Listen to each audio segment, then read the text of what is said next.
ok, está bem. Obrigado. No âmbito da história da arte, portanto, essas tecnologias do pensamento não, que enquadram a minha formação, não são contudo intrínsecas digamos, à minha raiz, à minha ontologia, como autor e como pessoa que pensa sobre as imagens, se relaciona com elas e que as questiona, e que questiona a realidade a partir também das imagens, da forma como nós somos mediados, não é? E somos condicionados pela experiência do mundo através da imagem, e por vezes nos esquecemos que essa mediação, nós não temos o controle, o arbítrio absoluto sobre a sua dinâmica, a sua origem e os seus processos digamos, de consolidação e de legitimação e de consensualização. E, portanto, interessante também refletir um pouco sobre isso, até porque o que eu trago para aqui é um pouco também são reflexões, são decorrentes também do meu doutoramento. Eu doutorei-me em arquitetura, mas focando-me na questão do espaço, no direito à cidade, no uso criativo do espaço, nas práticas espaciais intrínsecas, quer às vanguardas, ao modernismo heroico, quer também à arte contemporânea. E como nos relacionamos com o problema da cidade, não é? Como os artistas se relacionam com o problema da cidade enquanto realidade concreta, que age sobre eles, que age sobre o seu cotidiano, e realidade onde eles tentam agir, onde eles tentam tornar presente a sua visão do mundo e as suas, digamos, suas ambições, as suas inquietações e os seus dúvidas sobre o estado das coisas, não é? E, portanto, é um pouco esse o âmbito desta reflexão. Eu utilizo um bocadinho, para vos explicar a minha metodologia, aquilo que um bocadinho uma aproximação ao efeito Kuleshov do cinema, não é? Da montagem cinematográfica, ou seja, vou justapor realidades artísticas, visuais, que não são necessariamente concomitantes, não é? Não pertencem necessariamente ao mesmo quadro temporal, ou não obedecem a uma cronologia coerente, contínua, mas que interessam para pensar sobre a questão, o lugar da imagem, o lugar da arte na contemporaneidade, eh, as, digamos, ruídos, ressignificações, vestígios da experiência modernista, que foi uma experiência bastante, e no âmbito daquilo que me interessou durante o meu doutoramento, o modernismo enquanto um lugar possível de vizinhança, de tangência entre a mudança radical, a política radical e a mudança cultural radical, assim, de superação dos antagonismos entre práticas artísticas e práticas culturais, através dessa ideia de uma revolução estética que se prolonga para o âmbito da experiência política concreta, experiência de transformação, experiência histórica, e portanto isso interessa-me bastante, porque continua a ser, apesar de toda a de todo o ruído, todas, digamos, os efeitos, as diferentes ondulações dessa experiência, talvez seja das poucas que nós podemos reputar como, de facto, num conjunto digamos, da já longeva experiência humana relacionada com a questão artística, aquela que de uma forma muito consciente e muito direcionada problematizou o lugar da arte na ideia de futuro e na ideia de sociedade, e que problematizou ao ponto de acreditar que os artistas tinham funções sociais muito específicas e muito definidas, que não se compadeciam e não eram atributos de uma divisão social do trabalho balizada no sistema capitalista, mas, pelo contrário, que procuravam encontrar outras formas de ruptura e de superação desses condicionantes. Ou seja, de certa forma, o acontecimento artístico não era uma excepcionalidade na experiência humana das sociedades industrializadas e capitalistas, mas era o exemplo daquilo que poderia ser uma forma de estar, uma forma de viver e existir no mundo, para além da condição capitalista. E, portanto, isso interessou-me bastante no desenvolvimento da minha pesquisa, do doutoramento, e continua a interessar-me. Sou um curioso sobre também sobre as contradições dos artistas, a sua, digamos, posicionamento simultaneamente radical e, e cúmplice com uma certa forma de organização social vigente. Bom, começava por... há um filme, uma entrada de um filme que eu gosto muito, do David Lynch, que é o Blue Velvet, e gosto porquê? Porque ele capta todas, por um lado, algo que aparentemente, se em 1988 aparentava ser uma, digamos, uma imagem de marca da espacialidade do subúrbio norte-americano, hoje, de certa forma, se tornou... homogeneizou-se pelo mundo fora e de certa forma tornou-se uma espécie de utopia para determinados setores sociais daquilo que pode ser a vida pacificada, a vida edulcorante, a vida sem antagonismos de classe, sem antagonismos sociais, a vida absolutamente resolvida digamos, num padrão, uma parametrização e numa, digamos, uma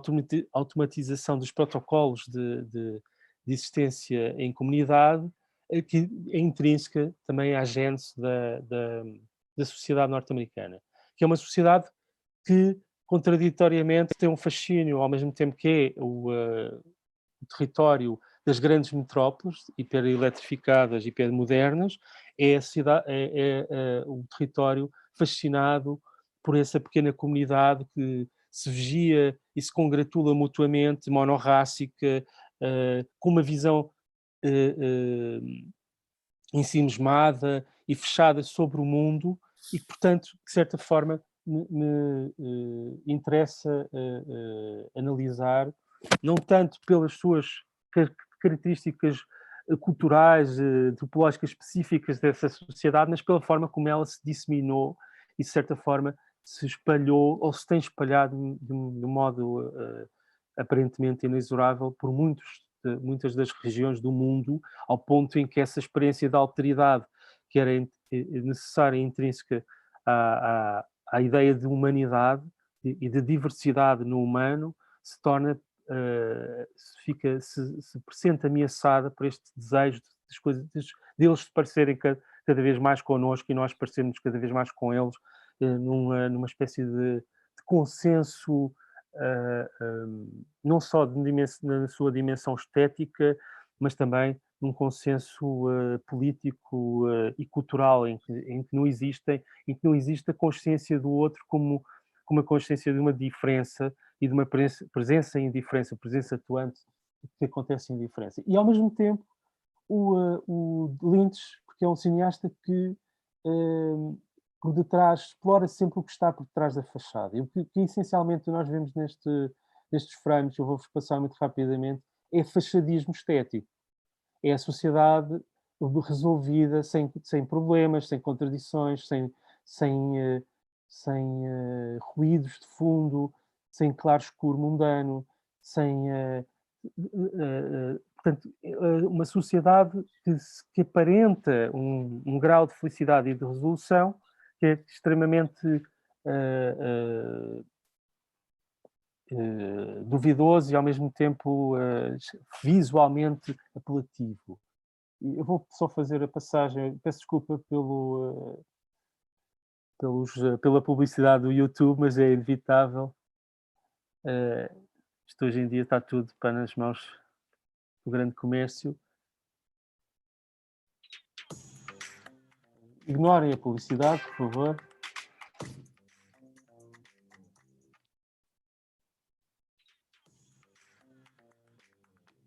Já está a funcionar?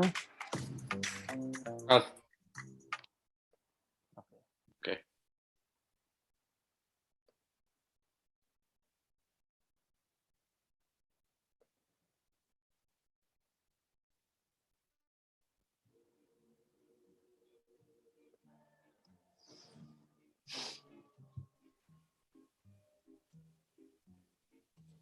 She wore blue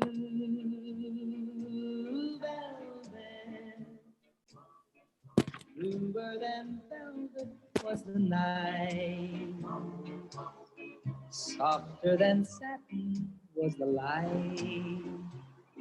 from the stars. She wore blue velvet, bluer than velvet were her eyes, warmer than May her tender sighs. Love was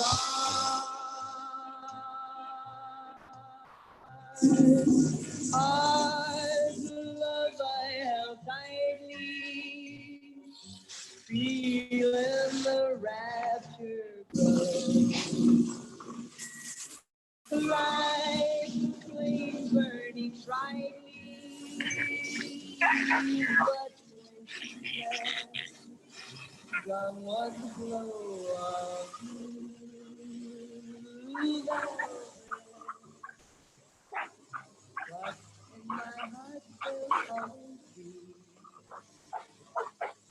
precious and warm memories.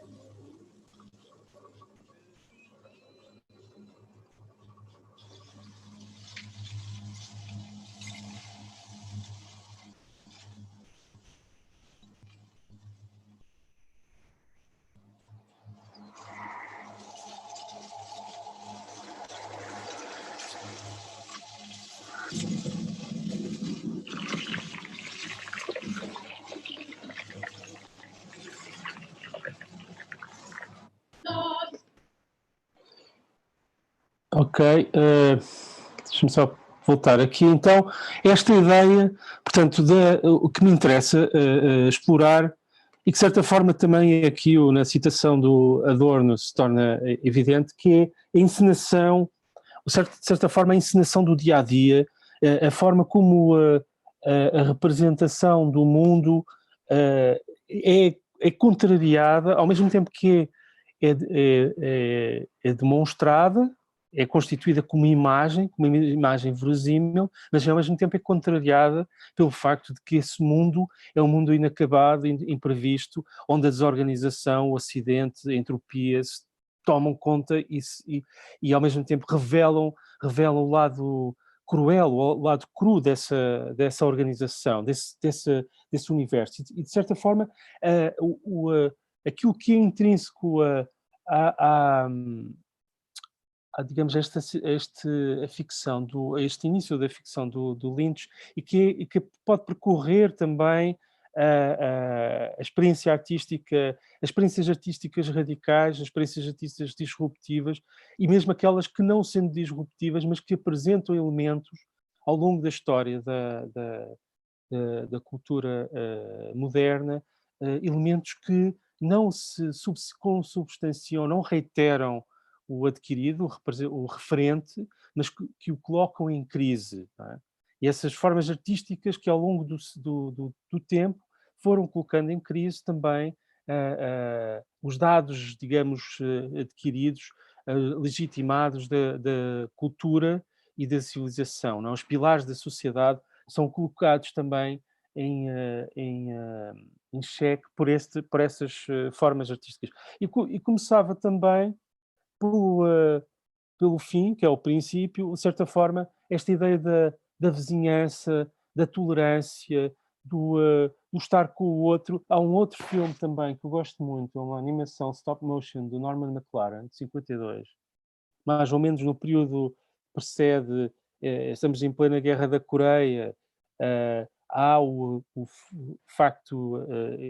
inevitável da atomização da guerra, da nuclearização da guerra, e a perspectiva de que a próxima guerra será feita com armas termonucleares, mas a seguinte, como diria o Einstein, será feita com paus e pedras, e o filme do McLaren é uma alegoria sobre isso mesmo. Uma alegoria a partir de um elemento espúrio e insignificante, e é um exercício também de montagem modernista, de trabalhar com o real e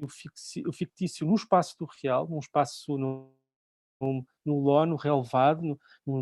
nesse padrão intrínseco à paz armada das sociedades ocidentais, onde a luta de classes, os antagonismos sociais são disfarçados, são reprimidos ou são periferizados através deste novo fenómeno cultural que é o subúrbio, e claro, vai a partir de um elemento muito irrelevante, insignificante, o aparecimento de uma rosa, explorar este conceito de limite, de fronteira, de posse, de propriedade, de conflito, que nasce exatamente desse elemento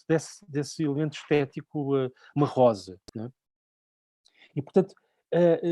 este conjunto de imagens que eu vos apresento logo aqui ao princípio servem também para refletir um pouco pela forma como nós existimos em ambientes, nós somos, digamos, também produto ou resultado da organização do condicionamento. E de uma organização em que não há necessariamente participação ativa, consciente, direta, daqueles que são condicionados à forma como a sua vida no espaço, a sua existência no espaço é desenvolvida. E esta polaridade muito sutil entre uma espécie de expansão da habitação unifamiliar de uma só geração como elemento consumível na sociedade americana dos meados dos anos 60, já perfeitamente padronizada e pronta para ser exportada, para ser mundializada, globalizada, e também, como aparece no projeto do Homes for America, do Dan Graham, e também o mesmo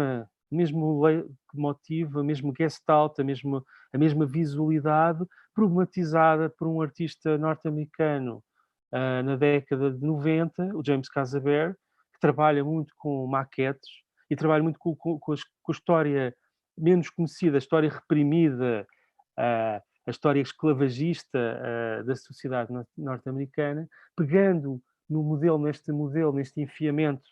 sucessão de casas de madeira que servem para uma única geração de habitantes e depois imediatamente serão transformadas, consumidas e transformadas numa nova realidade suburbana. O Casaber vai buscar este modelo para falar das jaulas em que eram colocados os foragidos, escravos foragidos, não é? Uma espécie de frigideiras, como no campo de concentração do Tarrafal, onde eram castigados os foragidos e serviam de lembrança, de recordação àqueles que se atreviam a sonhar com a ideia de liberdade. Isto era uma espécie de recintos de castigo, não é? De castigo e de isolamento. E, portanto, estas fragilidades, estas nuances que se vão, estas deslocações que se estabelecem entre a promessa de uma micro-utopia, de uma micro-afirmação enquanto proprietário, e um proprietário feliz, a ideia de fronteira, de conflito, a ideia de precariedade e de irrelevância que se manifestam neste conjunto de imagens. Mas isto tudo, antes de começar, eu queria também pensar um pouco o problema que foi trabalhado pelo Bertolt Brecht e que ele fala a propósito desta paisagem com queda de Ícaro, do seu conceito de distanciamento, que vai buscar também a um teórico russo, Viktor Shklovsky, a ideia de desfamiliarização, a ideia de que há alguma coisa naquilo que é intrinsecamente reconhecível, familiar, de fácil compreensão, inteligível, existe um elemento quase imperceptível que interrompe a ordem das coisas, ou que questiona a ordem das coisas. E no caso da paisagem do Bruegel, a paisagem com a queda de Ícaro, o que é interessante, o que me chama a atenção do Bertolt Brecht, isto são reflexões que ele desenvolve numa fase da sua vida em que já está exilado, em que ele próprio escreve ao Walter Benjamin e diz-lhe: agora já não estamos no tempo da resistência, estamos no tempo da reflexão, porque é que falhamos, porque é que os intelectuais falharam, como é que os intelectuais foram incapazes de vencer serem superiores ao fascismo e de o vencer. Ah, o, ah, Brecht fica fascinado pela forma como no acontecimento civilizacional tão importante como é essa tentativa, a primeira tentativa humana de superar a gravidade e de se aproximar o humano dos deuses, de sobrenaturalizar o corpo humano, esse desenlace trágico, não é? A queda de Ícaro no meio do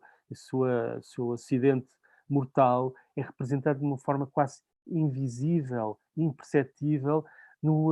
nas horas, no horário, no processo de produção, no processo no cotidiano, o dia-a-dia da produção agrícola, o dia-a-dia das viagens, ou seja, a humanidade continua a existir independentemente destes acontecimentos fraturantes, sejam eles promessa de superação e de emancipação, sejam eles, digamos, uma suspensão dessa possibilidade. E mais uma vez também, no quadro do Bruegel, na conversão de Paulo, a forma como o acidente, não é? A queda de Paulo, é representada de um modo quase imperceptível, invisível para o espectador distraído. E essa ideia de que a nossa relação com as imagens, com o mundo, não pode ser uma relação distraída, não pode ser uma relação, não pode ser uma. Deve ser constituída por uma hesitação perante a ordem das coisas e à procura desses elementos que contrariam, que interrompem a hipnose do real, não é? E que põem em causa a hipnose do real. E esse é um aspecto que também me interessa refletir quando trato destas questões da arte, não só da arte contemporânea, mas da própria experiência da arte moderna e do modernismo. Outra questão que também me entusiasma, que me dá particular, digamos, que se constitui como um elemento interessante para pensarmos as imagens e o seu lado demasiado sério, o seu ensimismamento, a sua digamos, camada de erudição e de virtude que se coloca e se revela e se expõe ao mundo é o humor. A forma como a arte moderna, por usarmos uma expressão do Jorge Bataille, e sobretudo a Olímpia do Manet, o Jorge Bataille diz, a Olímpia de Manet ensinou o público a rir-se da grande arte. Não é? Aprendeu a rir-se de grande arte. Ele já se ria de certa forma, e o ateliê do pintor, do Gustave Courbet, é objeto de inúmeras caricaturas e análises cómicas, até porque é uma alegoria sobre, curiosamente, não é uma reflexão apenas sobre o artista fechado no seu próprio mundo, e uma espécie de elogio à autonomia artística e ao seu alinhamento das violências da história, mas pelo contrário há uma condensação ideológica muito forte no ateliê do pintor de Gustave Courbet, que trata dessa ideia de que, independentemente de ser um paisagista, um naturalista ou um realista, o facto é que o mundo à volta e o mundo das interações humanas, das interações sociais, é um mundo que está presente, é fantasmagórico, é espectral, domina as relações que o artista tem com o seu referente, com a sua prática e com o corolário da sua prática. E o Bataille salienta também essa coragem que o público tem, que é uma coragem moderna, de conseguir rir, de se confrontar com uma obra complexa e ambígua como a Olímpia do Manet e conseguir rir-se dessa imagem. E conseguir construir uma outra leitura que não seja aquela que foi esperada pelo seu autor, nem uma leitura de escândalo ou de perplexidade, mas de humor. Essa capacidade da arte moderna rir-se de si próprio, que parece-me que também é muito problemática e, de certa forma, atravessa alguns dos aspectos mais, digamos, específicos dos seus movimentos culturais. Outro aspecto que também me interessa pensar, e pensar com vocês também, é esta ideia nós temos uma relação com a Revolução, para usarmos um termo do Pierre Bourdieu, uma relação com a Revolução Simbólica Modernista que é a do after the fact, não é? Depois do acontecimento. Não é? Continuamos a viver os efeitos diretos e colaterais, as diferentes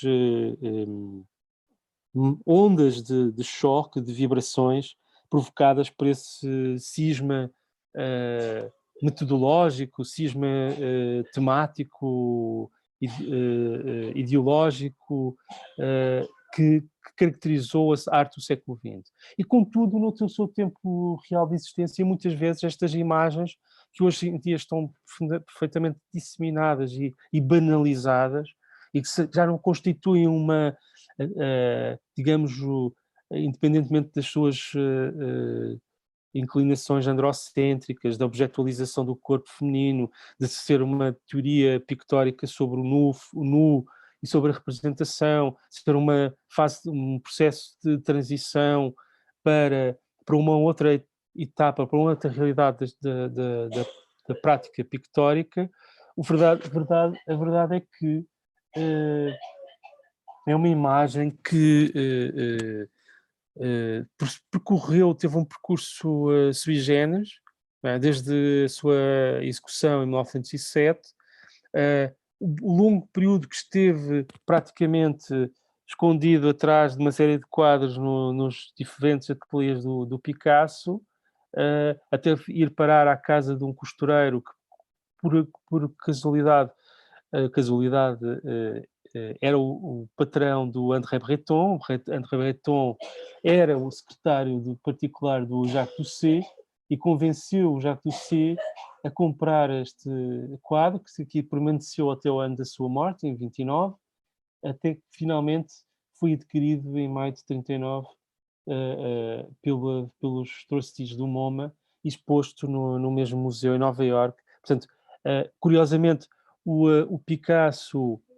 como aceitou vender o quadro, na garantia de que este quadro seria depois doado ao Estado francês, ao Museu do Louvre. Portanto, a perspectiva do Picasso é que as demoiselles fossem colocadas no mesmo espaço museológico e curatorial da Olímpia do Manet e também de toda uma tradição da pintura ocidental. Isso não aconteceu. O que aconteceu foi o contrário, foi a sua migração para outro território, para outro espaço. E, curiosamente, as mesmas forças mórbidas e regressivas que são aquelas que Breton caracteriza como os inimigos do modernismo, são aquelas que se constituem como força financeira para garantir que este tesouro, esta preciosidade, esta raridade, se constitua como património exclusivo de um museu de um país e de uma sociedade incapaz de produzir com a mesma veemência, com a mesma eloquência, uma experiência de vanguarda, uma experiência modernista, a experiência modernista. Portanto, não conseguindo ser, mais uma vez, o protagonista de um salto cultural e, se quisermos, civilizacional no âmbito das criações, da criatividade humana, os poderosos da Wall Street o que fazem é adquirir os tesouros, os troféus, não é? Dessas experiências, são troféus de experiências que quase sempre recessivas, quase sempre condicionadas, como diz o Frederick Jameson, a enclaves, não é? A espaços muito limitados, a públicos cada vez muito limitados. E, portanto, essa condição pioneira, mas ao mesmo tempo precária e vulnerável, faz com que facilmente estas estruturas sejam mobilizadas, se transformem depois em mercadorias, em objetos de valor e de transação comercial que já ultrapassam, vão muito para além digamos, do controle do seu autor, não é? O seu autor, praticamente, a partir de 1924, o Picasso deixou de ter um contacto ou um controle sobre o destino desta pintura, não é? E esse é um aspecto que também é interessante, é perceber que, ao mesmo tempo, estas grandes manifestações, quer de superação ao nível das convenções artísticas, propriamente do discurso e das práticas artísticas, ou estas manifestações que tentam resolver, digamos, fazer um curto-circuito entre a esfera da vida e a esfera da arte, não é? Reencontrar ou reconciliar a revolução estética com a revolução política radical, acabam, por estranho que pareça, não será assim tão estranho, mas acabam sempre por constituir-se como património de arquivos, acervos, de museus, de sociedades onde esses fenómenos não constituem, digamos, parte da sua história da arte, não constituem o cerne da sua história da arte. E esse é um aspecto também que é interessante, é perceber, hoje em dia, se queremos estudar as vanguardas russas, queremos perceber o modernismo, as transformações, as transições que se operam entre a arquitetura, as artes visuais, as artes aplicadas, o cinema, no âmbito da cultura soviética dos anos 20, por exemplo, quase que somos obrigados a recorrer não só aos acervos e arquivos que estão domiciliados em museus norte-americanos, mas à própria academia anglo-saxónica que domina, de certa forma, tem um monopólio do discurso sobre estas práticas. E, portanto, esse é um dos fatores também que é interessante perceber, que a experiência histórica, os acontecimentos históricos que são decisivos e que são transformadores da nossa relação com as imagens, ao mesmo tempo são acontecimentos que hoje em dia também estão dominados por análises, por hermenêuticas que não são necessariamente, não correspondem necessariamente ou mantêm ainda intactos certos clichês, certos lugares comuns de uma oposição entre prática artística e vida cotidiana e práticas sociais cotidianas. Interessa-me também falar, a propósito desta questão, da presença do artista no espaço do museu, que é um novo dispositivo, um novo meio de afirmação dos artistas, não só o artista, o artista que produz no ateliê, mas o artista que produz em função de condições espaciais logísticas, ou que altera as condições espaciais logísticas de uma determinada realidade museológica, se assume como curador, e é o caso, por exemplo, do projeto do Lissitzky, Gabinete da Pintura Abstrata, Cabinet der Abstrakten, que a convite do Alexander Dorner, foi diretor do Museu Provincial, Museu Municipal de Hannover, nos anos 20, na década de 20, e foi um grande divulgador do modernismo, digamos, na cultura alemã, a importância, o impacto que o modernismo teve na cultura visual alemã. É um homem que tenta trazer para o espaço do museu elementos do cotidiano das grandes cidades alemãs, que sejam sintomáticos dessas mudanças estéticas, dessas mudanças culturais para as pessoas, para o seu público de uma cidade conservadora, perceber o impacto e o significado dessas novas formas de expressão artística, de expressão visual, e convida para esse efeito o Lissitzky, que está a residir temporariamente, está a passar uma temporada na Alemanha, e para pensar já num contexto também de uma experiência, o Lissitzky, para além de artista plástico, tinha uma formação original de arquiteto, e tinha uma experiência já consolidada na execução, no desenho e execução de espaços expositivos, e ele vai pensar este lugar como um lugar dinâmico, não é? Ele inclusivamente, num texto que ele assina com Ilia Ehrenburg para a revista Merce do Kurt Schwitters, a revista que é publicada também em Hannover, onde o Schwitters vivia, por esta altura, ele diz: estamos a trabalhar para que as paredes não sejam mais lugar de descanso da pintura, ou seja, lugar onde as pinturas repousam e cristalizam e se congelam. E, portanto, ele vai introduzir estas paredes amovíveis, estes ecrãs, todos estes processos em que o público pode agir sobre estes painéis deslizantes e pode criar a sua própria leitura, o seu próprio momento curatorial, não é? De certa forma,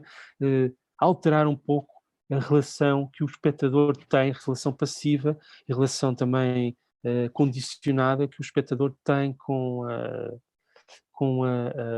a arte, e a arte realmente que está realmente a acontecer no seu tempo, não é? Essa consciência de que pode perceber, estabelecer relações, e que essas sinapses visuais são feitas também em função das suas afinidades e da sua capacidade de crença e de descrença. Não é? E esse é um aspecto que também é importante salientar. Há um texto muito interessante do Boris Groys, Commerce in Time, em que ele salienta essa grande, digamos, contribuição, muito esquecida hoje na contemporaneidade, mesmo na arte contemporânea, essa contribuição essencial do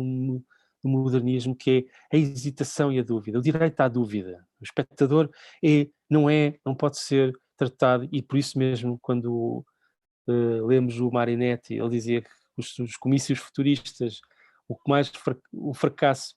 maior fracasso de um comício futurista era se o público não se exaltasse e não se indignasse, não é? Não manifestasse o seu escândalo, porque era preciso que o público reagisse, não é? E quando o público não reage, quando o público tem um posicionamento tímido e de aceitação para não passar, não se ri, quando o público já não consegue rir da arte, quando o público já não consegue agir sobre a arte ou questionar o que é isto, é um momento também difícil das relações entre as práticas artísticas e as comunidades, não é? E não é despiciando recordar aqui também o que diz o Thierry Dedouve quando salienta que a arte, esse nome coletivo, é uma experiência que aproxima e separa comunidades, não é? E não é só o lugar do consenso, não é o lugar de uma estetização, de uma forma de ver, de organizar o mundo, de organizar as imagens, as representações do mundo, mas pelo contrário, colocar em crise os certos dados adquiridos, certas premissas já, já de certa forma cristalizadas, adormecidas, que se estabeleceram nas sociedades. E não é também desprezível olhar para estas fotografias, estas imagens da intervenção do Fred Wilson, que o próprio título, minando o museu, não é? Escavando, procurando, minando no sentido duplo, de minar, de sabotar, por colocar, de colocar digamos, a ordem, a organização, a hierarquia dos objetos, a categorização, a inventariação, pôr em causa, não é? Quem decide, quem toma as decisões políticas, quem decide o que é visto, o que não é visto, o que é escondido e o que é revelado, e ele vai buscar os acervos do Museu de Maryland, na Maryland Historical Society, todos estes elementos que fazem parte da história da América do Norte, dos Estados Unidos da América, mas que são, de certa forma, ocultados, não é? Desde as algemas que ele encontrou, estes elementos digamos, de repressão, de opressão dos escravos que ele encontrou no museu, assim como a máscara do Ku Klux Klan, e toda este, esta objetualização ou reificação do índio, não é? O índio bom já não é apenas o índio morto, ou índio extinto, ele é transformado num objeto publicitário, não é? Um objeto, num ícone publicitário, numa curiosidade de uma realidade antropológica para uma realidade visual estética. E esta ideia de que o lugar do museu não pode ser o lugar de descanso dos consensos fabricados, não é? E esse é um aspecto que é muito trabalhado pelo Fred Wilson. É exatamente essa possibilidade de encontrar na própria, nas matéria-prima, nas fontes primárias que constituem a riqueza do museu, a revelação de que é uma construção, e que é uma construção social e histórica, e que essa construção é falível, é passível de ser objeto de crítica, precisa de ser revisitada e revista. Não é? O revisionismo histórico não num sentido negativo, de uma espécie de voltar para trás para esconder o passado, mas voltar para trás para explicar que o passado é de uma complexidade e de um caráter, tem uma natureza tão poliédrica que não se compadece com visões unidimensionais e visões pacificadas da realidade, não é? Portanto, este é um dos aspectos que também queria salientar nesta apresentação. Também este corrente da intervenção do Fred Wilson. Ele encontrou este quadro no museu e o título que estava no quadro dizia apenas Henry Darnell III, não é? E não dizia mais nada, o que causou grande perplexidade ao Fred Wilson, porque temos ao lado desta figura, deste representante de uma burguesia fundiária que tem ambições políticas na América do Norte do século XVIII, na meados do século XVIII, temos este ser humano com como dizer, uma coleira preso, não é? Tratado, isso não identificado, e portanto ele considerou necessário salientar, acrescentar este elemento ao quadro desta representação de Henry Darnell III, que é o seu escravo, ou seja, salientar que esta figura, que é uma figura mais ou menos histórica de Maryland, era um proprietário de escravos, não é? Portanto, recordar, de certa forma, o facto de que estes indivíduos brancos, estas escrituras que são leitores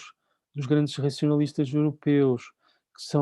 que têm visões políticas humanistas, que falam da igualdade, pensam o humano, mas pensam de uma forma muito exclusiva e muito monorrácica. Essa é a grande contradição, a contradição profunda na visão do Fred Wilson, não só do Fred Wilson, do próprio James Casabier, que eu já vos falei, é problemática nestas sociedades. Ou seja, o James Casabier também tem trabalhado muito a figura, o founding father da democracia norte-americana, o Thomas Jefferson, exatamente porque ele é o paradigma desta profunda contradição, que ao mesmo tempo tem textos essenciais sobre a liberdade individual. O Thomas Jefferson era proprietário de escravos e em vida só libertou, dos seus 200 escravos, só libertou 2 escravos em vida. Ou seja, quando morreu, esses 198 escravos foram vendidos, entraram no mercado de escravos, não é? E, portanto, essa contradição. E esta ideia também que o Jean-Léon Gérôme, um pintor muito apreciado pelo Flaubert, um realista, mas que vai buscar esta ideia do o homem transformado numa criatura sem identidade, sem direitos, sem relevância existencial, não é? No mesmo espaço, e esse contraste, essa contradição que domina, de certa forma, o universo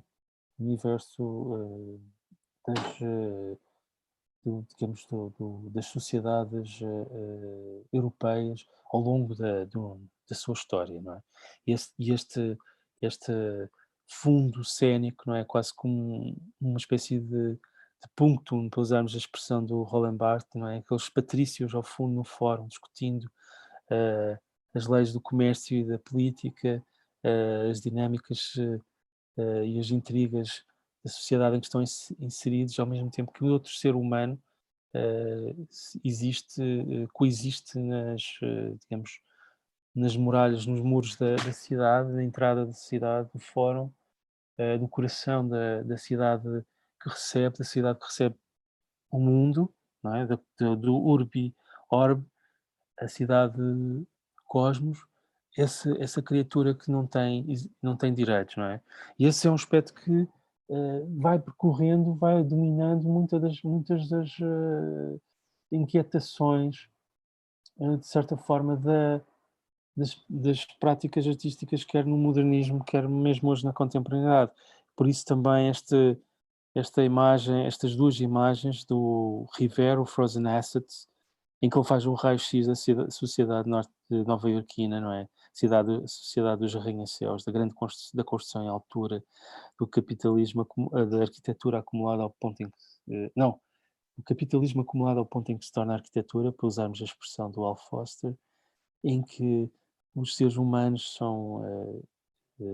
na sua finitude, na sua precariedade, são apenas coisas, são coisificados, não é? Aparecem no meio da pintura do, do Rivera como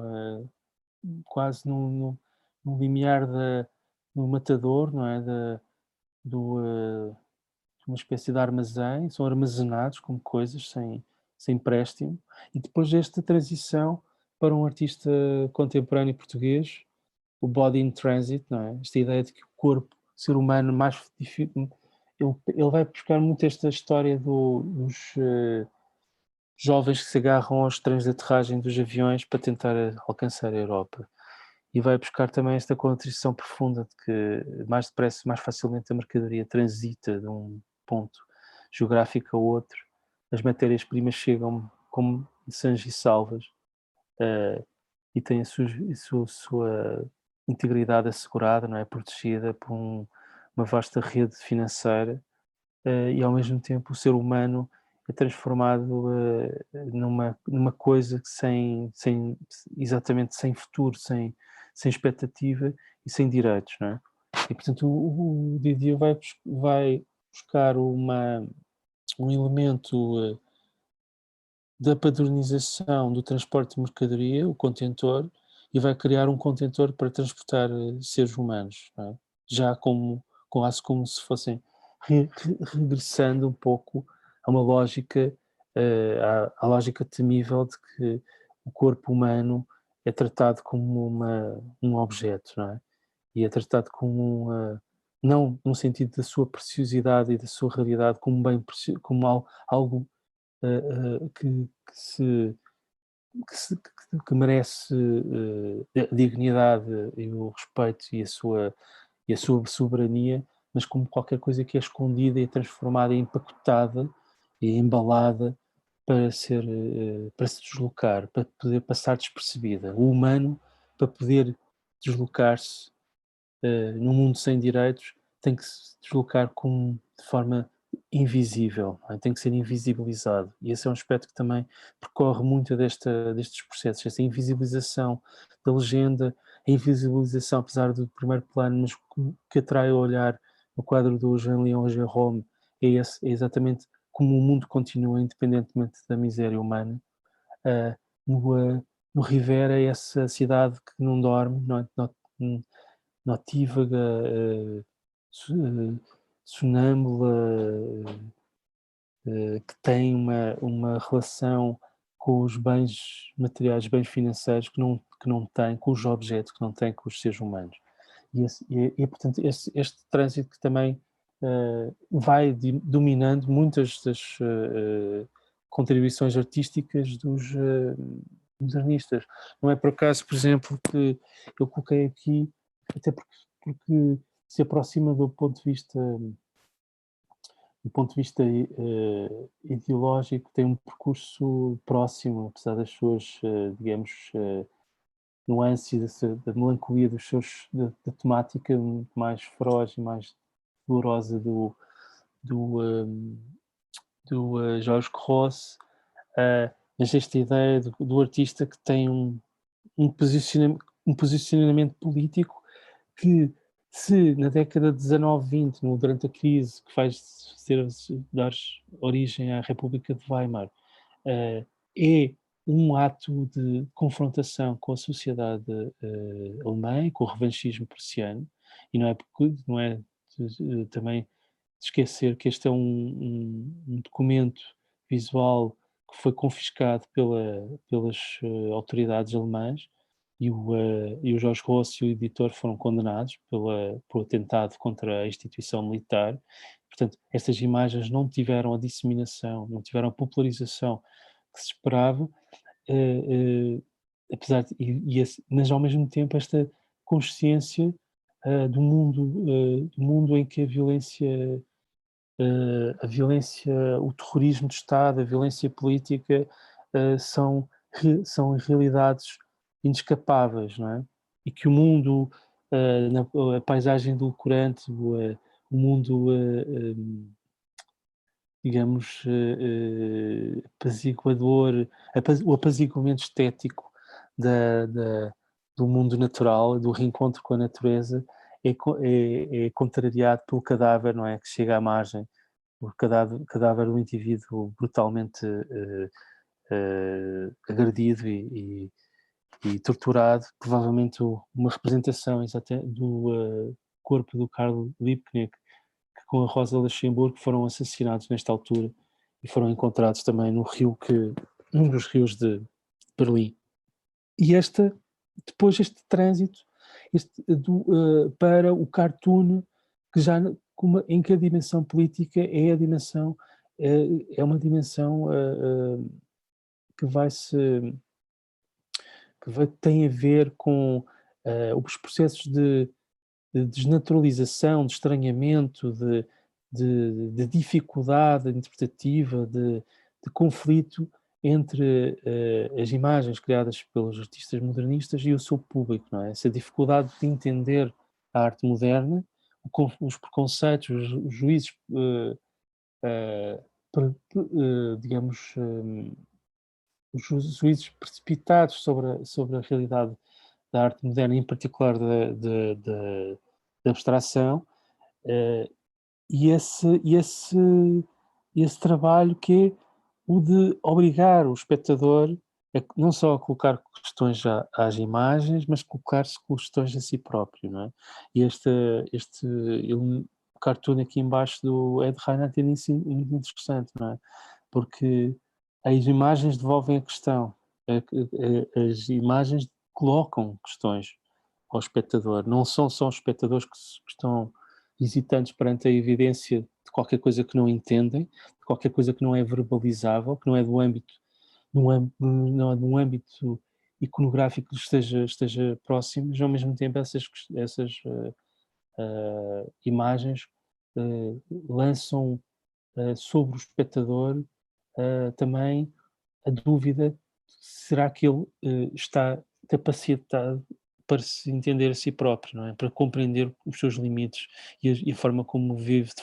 modo convencional ou modo automatizado, protocolizado, com que se relaciona com o seu cotidiano e com a vida contemporânea. Também é interessante pensar que os artistas, nós temos uma imagem, por vezes, equívoca de que o tema do imperialismo, do colonialismo, da violência colonial, é um assunto que na contemporaneidade, só na contemporaneidade, é tratado como um tema artístico, como um problema dos artistas e de como é que eles se posicionam em relação ao mundo em que vivem. E é muito interessante, por exemplo, que há um conjunto de autores franceses, e não só, que nesta altura, no início do século XX, para sobreviverem, trabalham como ilustradores de revistas anarco-republicanas francesas, e trabalham muito em torno do fenómeno, digamos, da expansão imperialista francesa e não só, e alemã e britânica em África, o grande, digamos, idade de ouro da afirmação destes Estados europeus na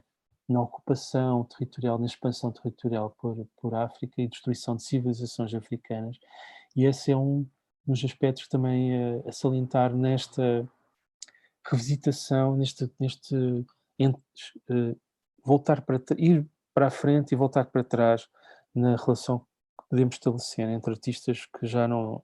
que não são, que não estão ligados diretamente a temáticas muito específicas, temáticas políticas muito específicas, mas que num determinado momento da sua biografia artística trabalharam despoderadamente as hipocrisias das sociedades ocidentais, não é? As suas contradições internas. E, portanto, muitas vezes nós temos uma imagem muito estabilizada e muito organizada, historiografada, de que os artistas, o que é que eles fizeram, ocuparam na genealogia das imagens eruditas, das imagens, das grandes imagens da história da arte do século XX, e contudo há também elementos e conteúdos que podemos redescobrir nas suas práticas e que nos revelam artistas com um olhar atento, um olhar crítico, um olhar político sobre o seu tempo. Não é também, cabe aqui também, por exemplo, salientar que muitas das colagens, experiências de colagens cubistas do Picasso, do período de 1912, trabalham também em torno dessas questões, da questão da guerra, a guerra nos Balcãs, o início,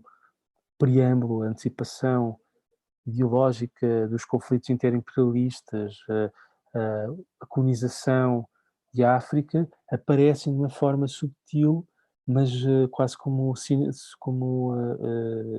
recortes, não é? Fragmentos de imagens de jornais, são escolhidas intencionalmente, não é? São conteúdos que são escolhidos intencionalmente, não aparecem ali por casualidade, não é? Há uma espécie de introdução de uma espécie de criptopolítica na imagem, nestas experiências laboratoriais do Picasso na sua fase sintética e na espécie de antecipação de que, como o próprio quadro abstrato não é necessariamente, ao contrário de um certo binarismo estético que domina a experiência do século XX entre a pintura abstrata, não é necessariamente antagonista, não é ou indiferente às violências da história, não é? E, portanto, também este lado que me parece interessante pensar em torno que foi a experiência do século XX vista por aqueles que não se identificam com os artistas enquanto autores soberanos, não é? Em que questionam a originalidade dos processos criativos, mas que ao mesmo tempo, em contradição, parece que enunciam também metodologias que não foram não estavam a ser ensaiadas nesta altura, mas seriam ensaiadas mais tarde. E, portanto, este humor, muitas vezes o humor, a caricatura, a anedota, o cartoon, antecipam processos de trabalho, metodologias de trabalho que não sendo comuns, intrínsecas aos artistas do seu tempo, mas que como que antecipam os limites, até que ponto, não é? A arte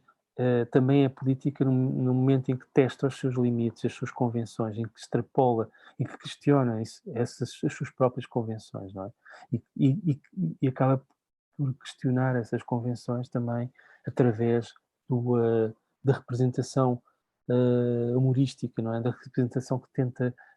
desmoralizar ou desvalorizar a seriedade da pintura modernista.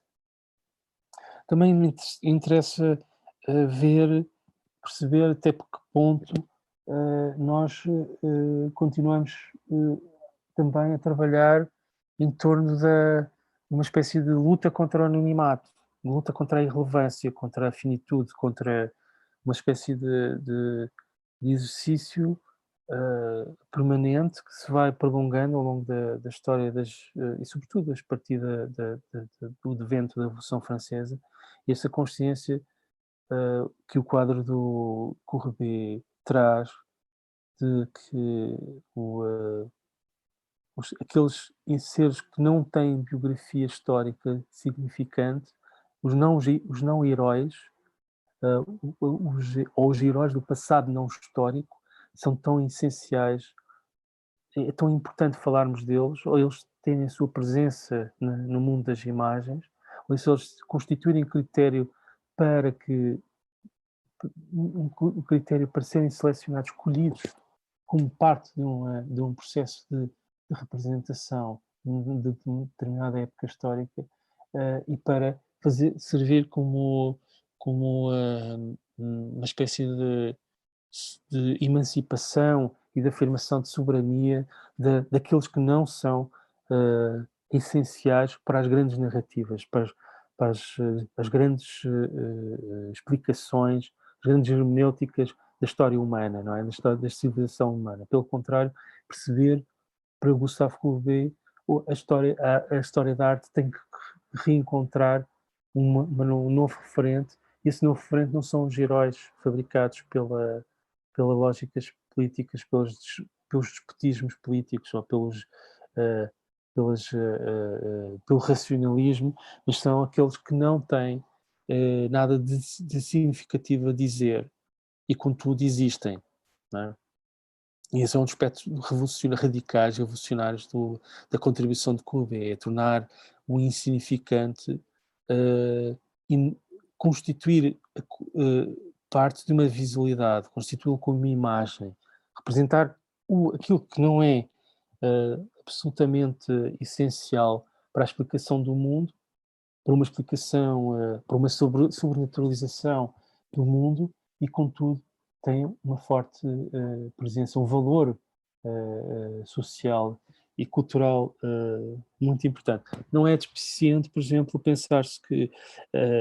esta relação com a Ligia Pape não tem a ver só com este facto destes múltiplos rostos de crianças que, que, que ocupam, não é? E de certa forma colocam em crise ao mesmo tempo a ideia de comunidade, porque há uma espécie de anarquismo implícito nesta mole humana, não é? O facto de elas não se poderem dirigir por onde quer que elas se dirijam, elas vão contrariar o movimento de outras vontades. Portanto, esta questão do livre-arbítrio e da ideia de hierarquização, de controle, de soberania, que de certa forma está implícita na contribuição do projeto desta ideia brincadeira da Ligia Pape, mas também o que é interessante é que é muito próximo do conceito de push and pull do Hans Hofmann, em que ele coloca diante os espectadores utilizadores diante das premissas, e depois aguarda a ver o que é que vai acontecer, o que é que eles vão fazer. E esta errância, ou este movimento, esta deslocação, é também, se olharmos, se conhecemos bem a história do quadro do Courbet, o facto de que ele, depois de ter feito o quadro e não querendo esperar até a sua apresentação pública no salão, andou a mostrá-lo por várias povoações das redondezas da sua aldeia natal, portanto fazendo uma grande campanha, criando o público, não é, para esta imagem e para a divulgação, para a disseminação desta imagem, e da ideia de que a pintura histórica é também a pintura daqueles que não têm história significante. Essa ideia de que a imagem artística é também um objeto portátil, um objeto que se pode deslocar e que pode não esperar, não aguardar o seu público, não guardar um público expectável, mas ir à procura do seu próprio público, construir o seu público nas circunstâncias e nos contextos da sua mediação, não é? Não não foi uma imagem, o Courbet mostrou esta imagem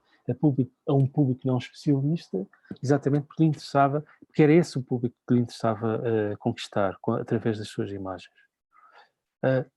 Talvez porque já me estou a alongar um bocado, mas para concluir um pouco esta ideia de conflito, e de que as imagens, de certa forma, acolhem, são anfitriões das contradições dos seus autores, das contradições ideológicas dos seus autores, e ao mesmo tempo de um desejo de não deixar a história parada ou fixa num determinado contexto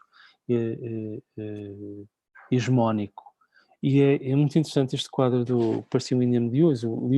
Percy Wyndham Lewis foi um modernista britânico muito ligado digamos, ao corrente futurista, não sendo um grande apoiante do Marinetti, mas simpatizou com algumas das premissas das práticas artísticas dos futuristas e tentou introduzir o modernismo, se podemos falar de modernismo na Grã-Bretanha, na Inglaterra, sobretudo,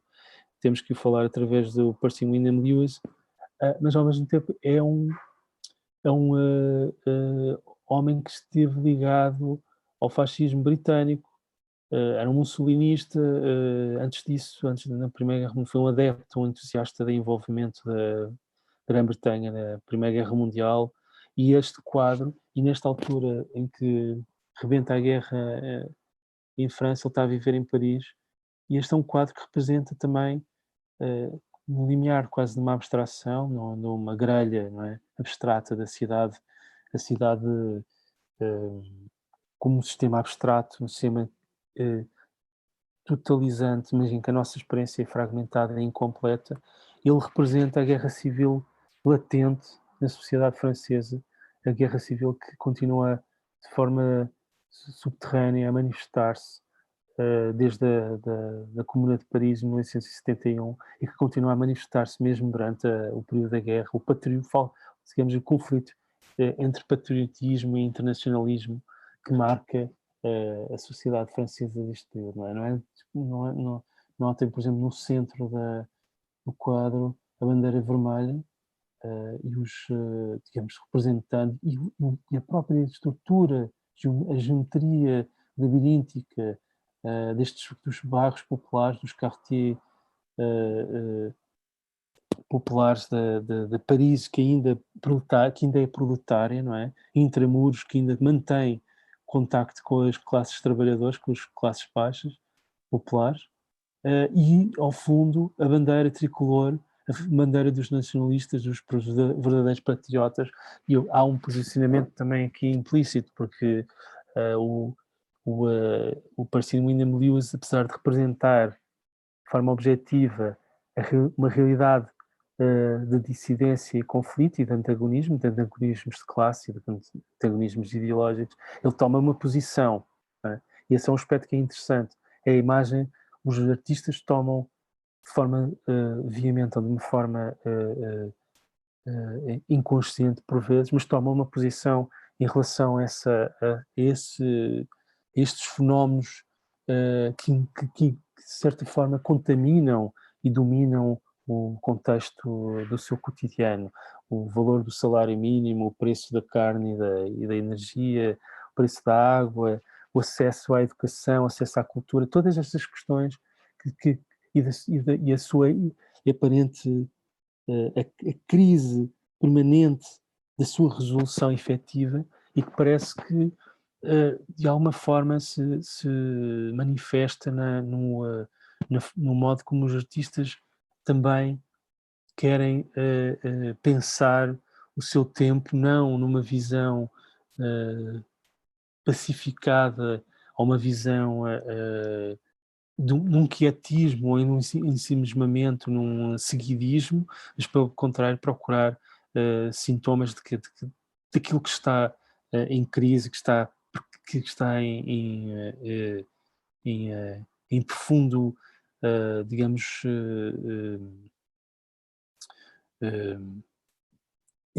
numa precariedade profunda, apesar do aparente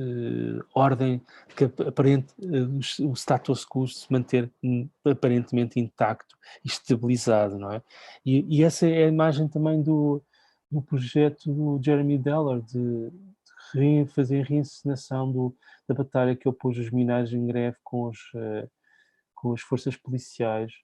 para, num fundo, revisitar uma espécie de celebração, porque é muito intrínseca também à tradição operária britânica, este ambiente de revisitação, de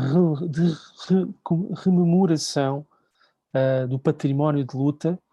das classes trabalhadoras britânicas e da sua relação histórica, essa relação muito forte com o passado. Não é? Se o presente é distópico, é recessivo, é um presente de resistência, procurar nos exemplos do passado, no passado recente ou no passado longevo, e das lutas dos trabalhadores têxteis do século XIX, das lutas dos trabalhadores portuários, dos marinheiros, da ascensão da Grã-Bretanha, a potência naval e da potência industrial, os operários, encontrar nessas lições formas de resiliência, formas de continuar a manter intacta a razão de ser da luta presente, não é? Desse cotidiano presente, e que é uma lição também muito interessante para as práticas artísticas contemporâneas, que de certa forma recorrem a uma descontextualização histórica, e parece que inventaram a pólvora e não têm uma visão, por vezes, não têm uma visão histórica, crítica, sobre aquilo que são, o que é que falhou, o que é que funcionou, e estou também agora a concluir, que aprendizagens fazer sobre os movimentos culturais modernistas e esse esforço hercúleo e assimétrico e condenado, de certa forma, a um desenlace não baseado no sucesso, no êxito, mas esse esforço dos modernistas de encontrarem no lugar da transformação política, lugar também da sua fala, da sua presença, da sua ativação, do seu querer ser, não é? Do seu querer criar, pensar o mundo, não é? E esse é um dos aspectos, essas lições, o que é que correu mal, o que é que fracassou, quais foram os momentos em que as coisas pareciam estar a funcionar, a encaminharem-se para uma supressão efetiva de uma lógica de mercado, uma lógica de colecionismo, uma lógica de posse, de transformação, de comodificação, para usarmos um termo anglo-saxónico da arte, e hoje em dia parece que esses momentos pioneiros, esses tempos radicais, se tornaram quase esquecidos, irrelevantes para o grande sistema da arte contemporânea, o grande sistema das bienais, o grande sistema das feiras e do mercado internacional e do branqueamento de capitais e da complicidade, para usarmos também uma expressão do Anzac, do artista alemão Anzac, alemão-americano, norte-americano Anzac, cúmplice entre os gabinetes, a estética e os gabinetes financeiros, não é? Bom, eu vou concluir, porque já passa um bocadinho da hora. Jorge, não sei se tens... Não queres fazer uma pergunta, Jorge, só para não ficar... Sobre o que queres dizer quando falas dos artistas contemporâneos olharem essas fases de manifestações políticas mesmo na arte. Se pudesses ampliar um pouco sobre esse tema. Sim, eu acho que o que é importante relevar aqui é o seguinte: uma perspectiva histórica é muito recente, não tem mais de 150 anos, o facto de que os artistas tomam uma posição política em relação à sociedade em que vivem, de uma forma muito veemente, e começa-se a manifestar com a Revolução Francesa, que é a última das grandes revoluções do século XVIII, em que os artistas, de certa forma, participam ativamente, vão construindo a sua iconografia e vão se tomando uma posição, vão ocupando um lugar que não é um lugar apenas de observadores passivos ou discretos do que se está a passar à sua volta, não é? E também o facto de nós são experiências que são ao mesmo tempo recentes, mas que nos ensinam na medida em que nós temos que perceber o que é que fracassou, o que é que falhou nesses...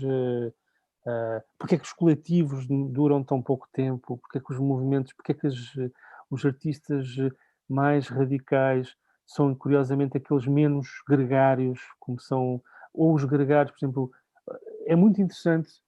perceber as nuances ideológicas, a forma como dois artistas, um deles que nada tinha de político na sua posição, no seu envolvimento pré-revolucionário, que é o Malevich, ou um outro como o Tatlin, que se considerava um artista de esquerda antes da Revolução Russa, considerava que era um artista de esquerda, ele próprio se descreve como tal, como estas duas personalidades tão diferentes e tão singulares, vão se envolver de uma forma decisiva e veemente e vão ter resultados diferentes nas suas carreiras, na sua formação e na sua... Podemos dizer, apesar de todas as vicissitudes do Malevich, que ele teve mais sucesso social, mais recompensas sociais que o Tatlin. E, contudo, há imagens e conteúdos visuais do Tatlin que ainda hoje nos fazem pensar e refletir sobre como é possível criar imagens incompreensíveis, herméticas, difíceis, que ao mesmo tempo enunciam e são tangentes a uma nova sociedade, a uma nova ligação à ideia de transformação radical pós-capitalista de uma sociedade, não é? E, contudo, não prescindindo de serem conteúdos, não estou a pensar, por exemplo, na Torre Tatlin, que não são conteúdos inverosímeis, não é? Que são mais fruto da imaginação do que daquilo que poderíamos considerar como viável, mas ao mesmo tempo tem uma predisposição para debater e para refletir sobre o seu tempo, não num sentido de uma espécie de visão de elitização e de exclusão, de condicionamento exclusivo do artista como um fenómeno à parte da sociedade, mas como mais um dos contribuintes ativos para que ela não fique na mesma, que ela se altere radicalmente, se modifique radicalmente. Seja num sentido que lhe quisermos dar, mas esse é um aspecto que me parece que são umas aprendizagens que são úteis para a contemporaneidade e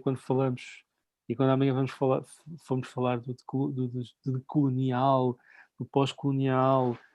falar da questão do racismo institucional, essas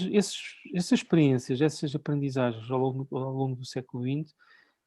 são importantes não apenas pelo facto de terem o seu êxito, também pode ser visto como o seu demérito, porque acabaram por fechar ainda mais o perímetro daquilo que é da condição social do artista e da sua estranheza no mundo da produção e do mundo do utilitarismo, mas ao mesmo tempo perceber como é que hoje conseguimos, com essas experiências fracassadas, mas não obsoletas, como é que podemos aprender a não cair também numa espécie de fechamento dos discursos radicais para dentro da própria esfera da arte. E podemos estar a falar do descolonizar a arte ou descolonizar as instituições do sistema artístico e continuarmos a viver numa sociedade hiperracista e profundamente focada numa narrativa oficial e numa visão oficial do mundo e da história das nossas comunidades que é baseada em preconceitos e em premissas que ainda vêm de um tempo, de um tempo que não é o tempo da democracia, nem é o tempo da liberdade. E, portanto, esse também me parece que são pontos interessantes de perceber como é que a ruptura funciona em determinado momento, deixa de funcionar, como é que os artistas de hoje podem aprender com... Não,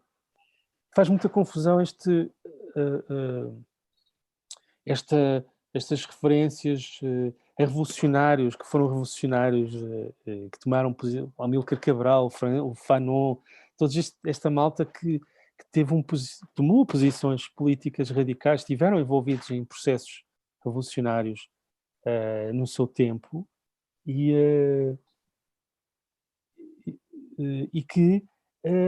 hoje em dia há artistas que utilizam os seus discursos, o Tomás Sankara, por exemplo, no outro dia que são indivíduos que têm um papel crucial no seu tempo e ainda no nosso dia, mas que estão-se a transformar um bocadinho aquilo que o Peter Osborne diz sobre o fracasso da arte conceptual, não é? Que não se conseguiu livrar da sua dimensão estética, estão a ser estetizados. Estão a adquirir uma dimensão, essa radicalidade está a adquirir uma dimensão estética que substitui o valor intrínseco e a importância intrínseca dessa radicalidade.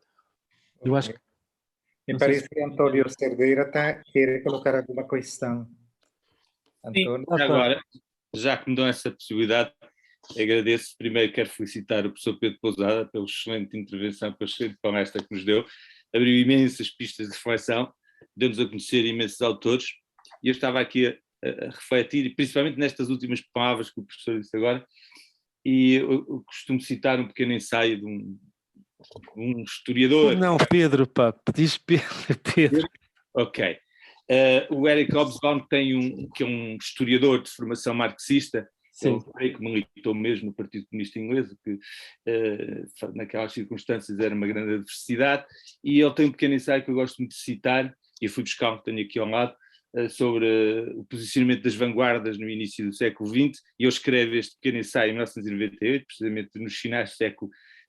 XX, e ele diz esta frase interessante que eu gostava de comentar. Ele diz que o que quer que as vanguardas tentassem fazer, ou era impossível, ou podia ser mais bem feito por outros meios. E o que eu lhe pergunto é se agora, nos inícios do século XXI, as vanguardas encontraram os meios, as formas de linguagem, de expressão, para se poderem intervir na realidade social e política de uma forma mais eficaz, que não fosse aquelas incapacidade que o Hobsbawm acabou por registrar neste dizer. Não sei se... Isso fez-me lembrar uma frase, há um filme do Cocteau. O Cocteau também é suspeito, não é? Porque é um tipo super ambíguo, mas ele cita um Radiguet. O Radiguet disse uma frase que eu acho que é genial, que as vanguardas nascem de pé e morrem sentadas. E é um pouco esse é um problema que eu acho que elas já não... Se calhar posso estar a ser injusto, mas eu acho que elas já não estão a nascer de pé, ou seja, não há uma posição... Então já estão a nascer sentadas, no sentido em que estão a obedecer a protocolos e a formas de mediação e que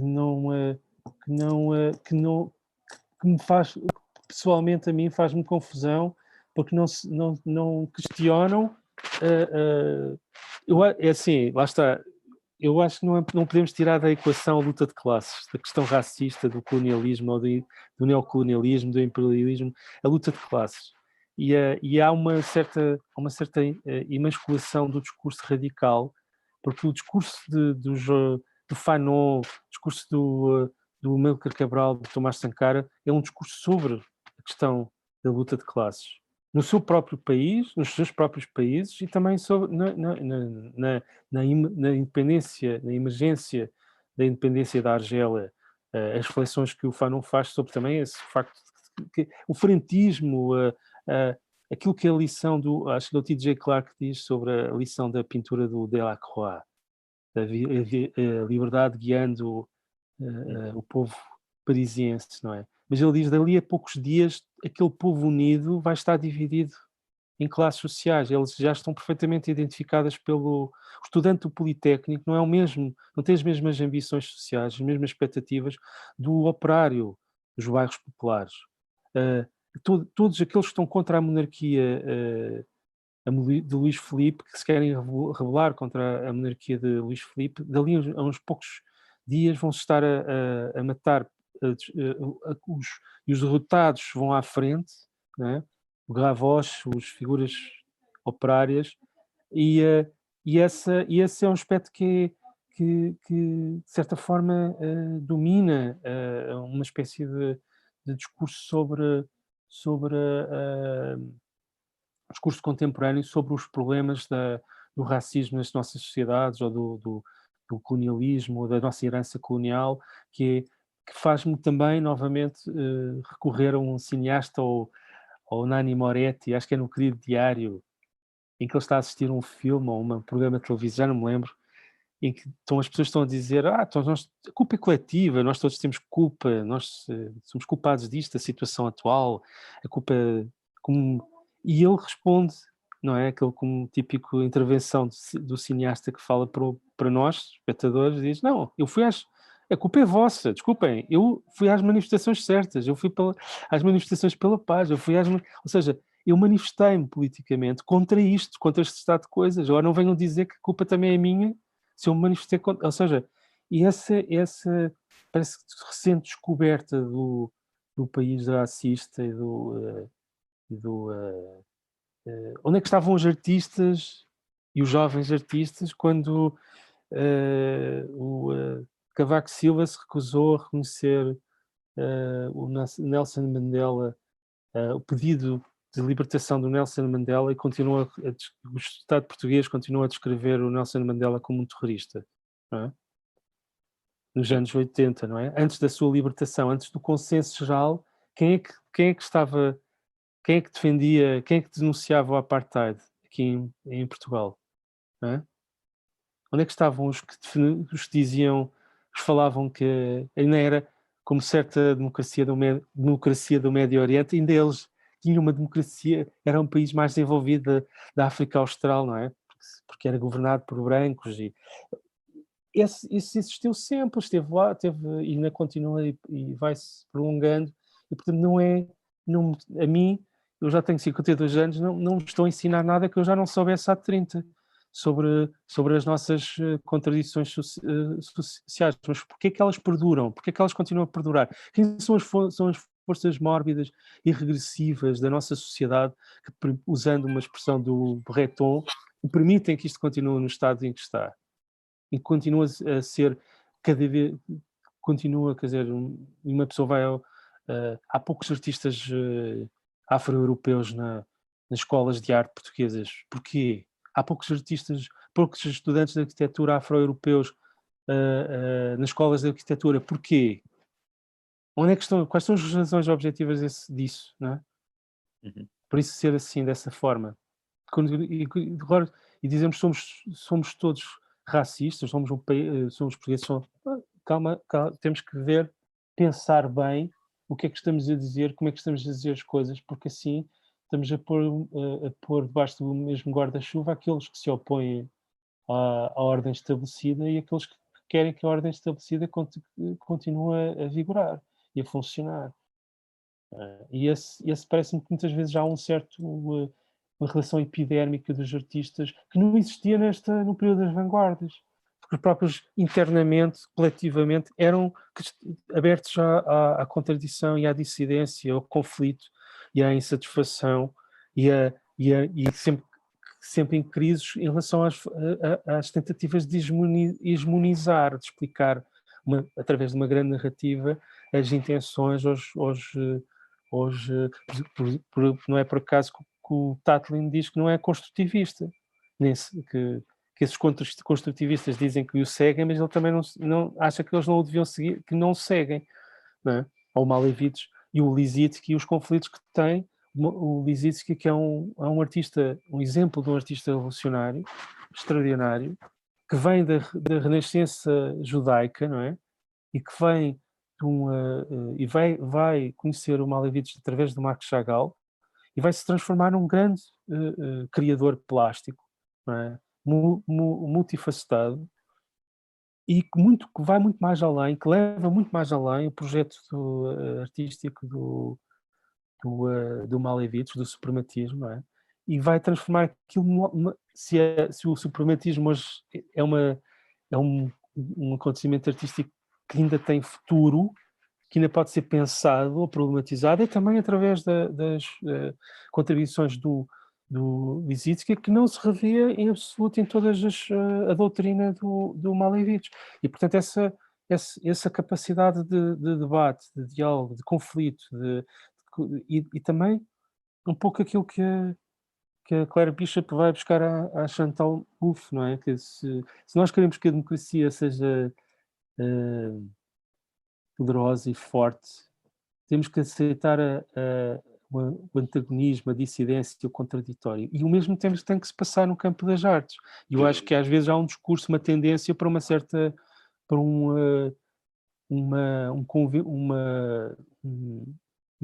posicionamento de consensos, não é?